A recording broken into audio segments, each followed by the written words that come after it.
Raw was a book that started from the idea that, you know, consumers are not daft. They do understand creativity. They do understand the concept of creativity. Yes. And they certainly understand the concept of creativity when it comes to selling. Okay. So if you have a look in that book, okay, which I call the sort of the CEO's guide to creativity on the street. Right? Yes. To me, it's the book that the CEO should read before the CMO comes in for his next meeting. Right? Because the CEOs don't know where to go to ask about creativity.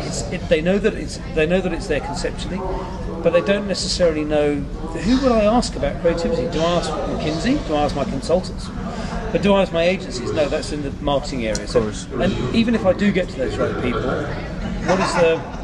what questions do I ask? You know, how do we get started? Where am I trying to get to? Because actually the process of creativity is very, very conceptual. Yes. It can be quite loose. You know, obviously at the end of the day, the outcome has always got to, there must always be some sort of business outcome. I mean, there isn't a client in the world that wakes up and says, you know, or feels that they don't have enough advertising. You know, there's already too much advertising in the world.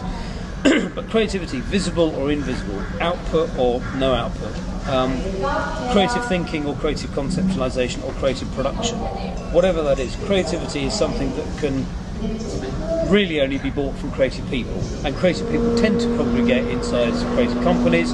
Creative companies, certainly in the service sector, tend mostly to be advertising agencies and allied trades. So that's how we kind of got to the idea that, you know, that's how we got to the idea of creativity in business. Okay. And Raw plays right to the centre of that, because Raw shows you creativity in the raw.